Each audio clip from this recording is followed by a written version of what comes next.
Hello, everyone, and welcome to the Outliers YouTube channel and podcast series and our program Get to Know. I'm your host, DP Lyle, and I'm along here with my partner in crime, Kathleen Antrim. Thanks, Doug. It's great to be here. We've got another fantastic interview for you today. You're going to really enjoy this. This gentleman has got incredible experience behind his writing. For 29 years, he was a warden in maximum security prisons. I can't even imagine what he's encountered. He is a best-selling author. He's multi-award nominated and winning. James Latwell, welcome to Get to Know. Thanks so much, Kathy and Doug. It's great to see you guys. Good to be here. It's so much fun to have you on. And as my viewers, our viewers, like to see and kind of delve into, we want to talk about your childhood. So we're going to throw you down on the psychiatrist couch Okay. and ask you, when you were a kid, do you Uh-huh. think anything about your childhood contributed to you becoming a writer? Did you have imaginary friends? Did you read a lot? You're kind of a big guy, so I'm going to guess maybe you were athletic. I don't know that you've never been seemed introverted to me, but back then, who knows? Tell us about it. Well, yeah, my childhood trauma. Let's bring all that up. Um, actually, my childhood was really different, I think, from other writers that I hang around with. I actually grew up in prison. My dad was a career corrections guy. So we moved from prison to prison and that kind of thing. And one of the places he was at for quite a while was one of the fire camps down in the Redwoods in Tulare County. It was Mountain Home Conservation Camp. And we lived on grounds. So as a kid, I'm thinking, I'm 7, 8, 9 years old. I'm walking around the dorms, in the dorms with the inmates, get my hair cut by the inmate barber.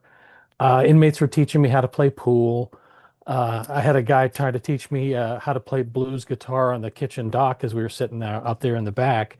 So it's a little bit different, upbringing than I think most, but I think it kind of helped my career into corrections because I saw these guys that I was dealing with every day or living with every day as a little bit different, not so much for what their crime was, but there's a story behind these guys.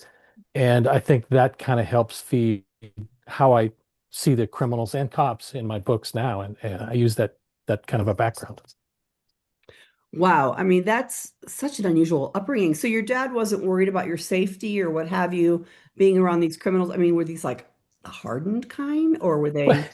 well, it's either that or bad parenting. I'm not sure which it was, but um, back then you could actually have lifers in the camp.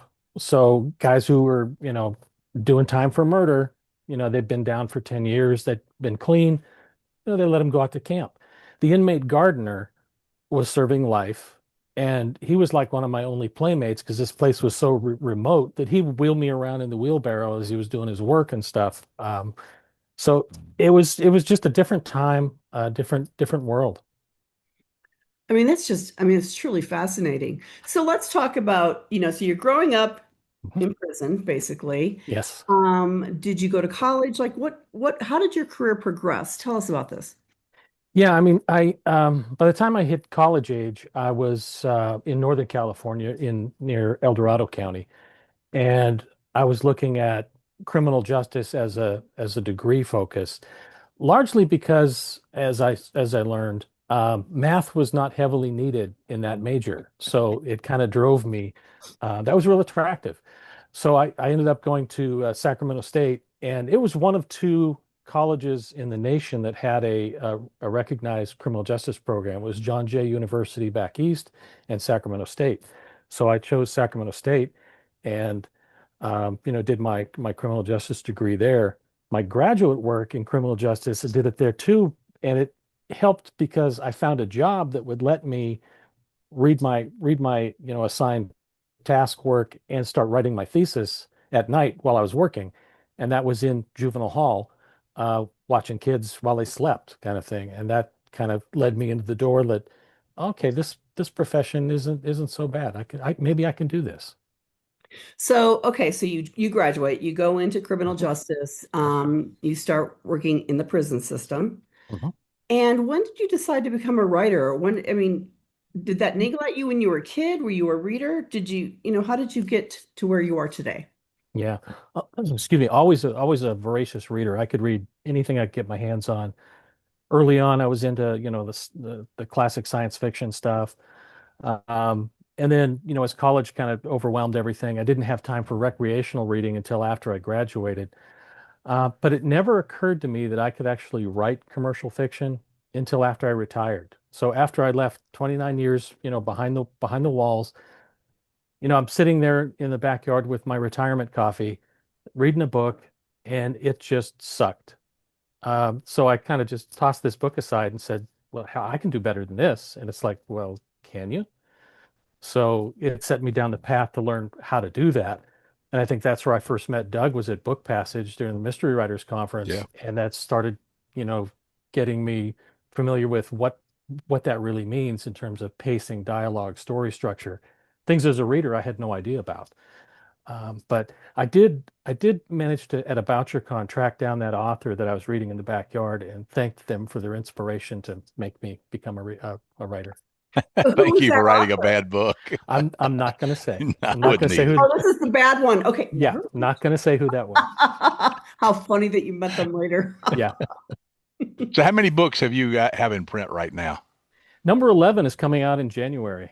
Yeah, I currently write two different series. The one that's coming out in January features Detective Emily Hunter. That's the Sacramento-based series, and she's a kind of snarky, little sarcastic detective because she's part of it is because she's a woman in a male-dominated profession, and she has to kind of push back a little bit. And just to do that, it kind of puts a different perspective on how she interacts Yeah. with people. And she's fun to write. She's a blast, and yeah, I enjoy her. The other series is set in the desert Southwest and deals with really heavily with immigration issues and border politics and who's really caught in that struggle. So it has a completely different tone, a male protagonist, and there off we go. So your years working in prison, I'm so intrigued by this.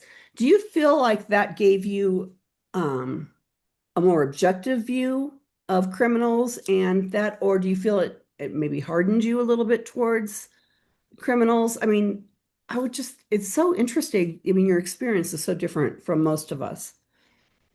Yeah, I think I know there were times when I was working that it was in the maximum security units. I worked in a security housing unit, and that's a prison within a prison. So if you killed somebody in the general population, you came to my unit.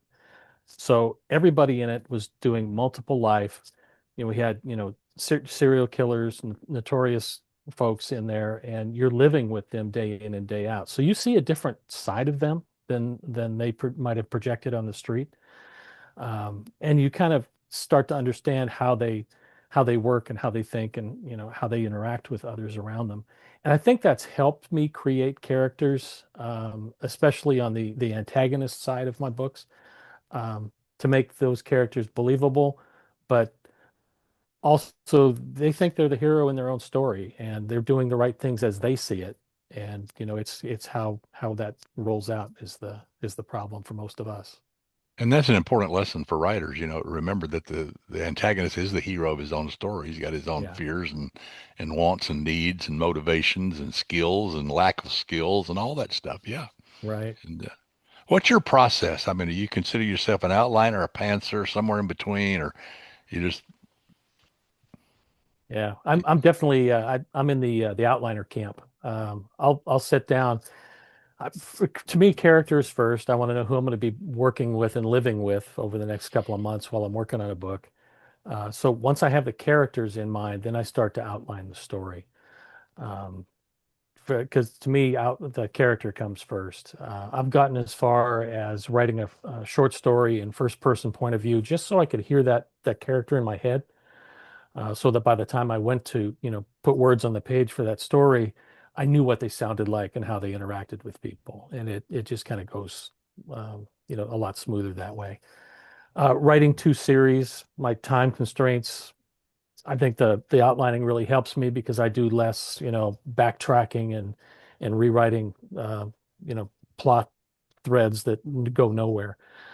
So it's kind of locked me into doing it that way, and I think it's working. Do you change how you work in the two different series, like first person or third, multiple third or whatever? Do you change a point of view depending Yeah, on the series? depending it's depending on the story too, but Okay. nine times out of ten I'm looking at third person close, and that's kind of the one that seems to work for the kind of stories I write. Um, you're close enough where you understand what's going on, but it's not limited by only what that one character can see, feel, and know about. Yeah, I like that too. Wow. So tell us about your new book. Illusion of Truth. Yeah, it comes out in January from Ocean View. It's the third book in the Emily Hunter series. And Emily is this, she's a driven detective. She's got this all-consuming day job as a detective, but her mom has dementia. So she's also a caregiver for her mom. So she's balancing these worlds, has no time for herself. So in the book before Illusion of Truth, we finally give her a little cop boyfriend, Brian Connor. So in Illusion of Truth, it opens up where Brian is lured to a church in North Sacramento, and it's a bombing. So he's gravely injured in the bombing, and he Emily doesn't know if he's going to recover and what kind of a man he's going to be when he recovers. Also, she's digging into the investigation of the bombing and the series of bombings that happened. Um, Brian's got some secrets that she isn't sure whether or not he is the man that she knew he was. So those kind of things unwind in the book. Yeah, it's been early reviews have been great. Just got a Kirkus starred review. Publishers Weekly just came out this week and didn't repossess my keyboard, so everything's looking good. I don't know why, but we've lost your picture. But Yeah. yeah, that's so odd. Oh, there Oh, you there you are. are. You're There you back. are. There you are. That's Yeah. great. Congratulations on the fabulous reviews. That's Thank that's you. so Yeah, exciting. I'm very grateful. Yeah, very Yeah. grateful. So cool. And so are you working on another book at this point? Yeah, working on the fourth book in the Emily Hunter series, and I've just sent my copy edits in for the fifth book in the Nathan Parker series. So yeah, things are buzzing along. Oh Um, my goodness. yeah, we've got another manuscript out there for another series that we're going to start shopping around. So we'll see if something happens with that too. I'm so excited for you. So before we go, please let our viewers know Well, how. before I have to say that, you're the executive vice president of Mystery Writers of America now. That's a prestigious title and a lot of work, I know, Yes, it having had is. sat on the board before. Right. And as you know, our viewers may or may not know, we have a new relationship with Mystery Writers of America, and that's basically through you that we have established that. And I think it's going to be great, a great kind of marriage between Oh Outliers yeah. and Mystery Writers to broaden the scope of education and bringing along the next generation of writers and all of that stuff. So congratulations on that and thank you for that. Oh, Um, thank you guys. I yeah, mean, it's a natural fit. I mean, to give our members, writers who want to, step up that next level, some kind of ongoing education opportunities, and Outlier just fits that niche perfectly. yeah. I mean, we're talking about all of our members are doing the same thing. So it's why the partnership was just there, and it Mhm. makes sense to just join and make our strengths even better. And Well, like you, I look back on when I was learning this craft too, Oh yeah, and how you learn from books, and you yeah, would read all the books by all the great yep, teachers out there, and yep, yet at the end, after you read all that, say, well, I understood everything that was said, yeah, but now what? Because there was no yeah, interaction to it.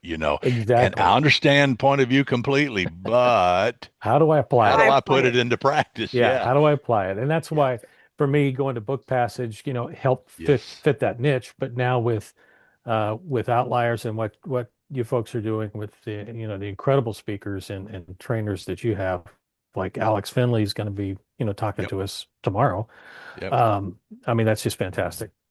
Yep. Yep. Well, I also want to encourage people to join Mystery Writers of America. It is the preeminent mystery organization in the country and basically in the world. Just go to mysterywritersofamerica.com, check it out. you're going to want to join. Even if you're a beginning writer, you want to join this organization. They will be helping you all along the way through your entire path. And again, just want to thank you so much for partnering with us. It is the perfect partnership. It is. Absolutely. And now tell our viewers where they can learn more about you and where they can get your books. Yeah, you can find the books at any retailer, independent bookstore, Barnes and Noble. If you want to do your shopping through online retailers, you've got, bookshop.org, you've got Amazon, you name it. Uh, I'm just about everywhere on social media, whether it's Facebook, Instagram, Blue Sky, Threads. You can find me there on author James Latwell. And same with the website, author James, or just jameslatwell.com. And I'm just going to Excellent. remind our viewers at the bottom of the screen, you can see James, the spelling of his last name, but I'm just going to say it's L''ETOILE, so they can find you. And again, thank you for being here. We've got to have you back on as soon as your next books are coming down the pike. You're a Absolutely. fantastic interview. I mean, just a Thank you. fascinating background. Thank you so Well, much. And Doug, I'll thanks, throw it Kathy. back to you. Yeah, Jim, thank you for being here. It's always great talking to you, though. It has been for years now. Yeah, And I can't wait for your next book. And we do want you back then. It'll be a kick and a half. And fantastic. then we'll keep moving forward with this MWA Outliers relationship. And we got a lot of Absolutely. work to do, but it's going to be a lot of fun. Yeah. It will be a lot of fun. Yeah, good for And, people. Yeah. and thanks for being here. Yeah. Thank you. Well, Appreciate you that both. Thank concludes you. this episode of Get to Know here on the Outliers YouTube channel and podcast series. And as you know, we'll be back with other interviews down the road. And until then, keep reading, keep writing, keep having fun, and try not to get caught.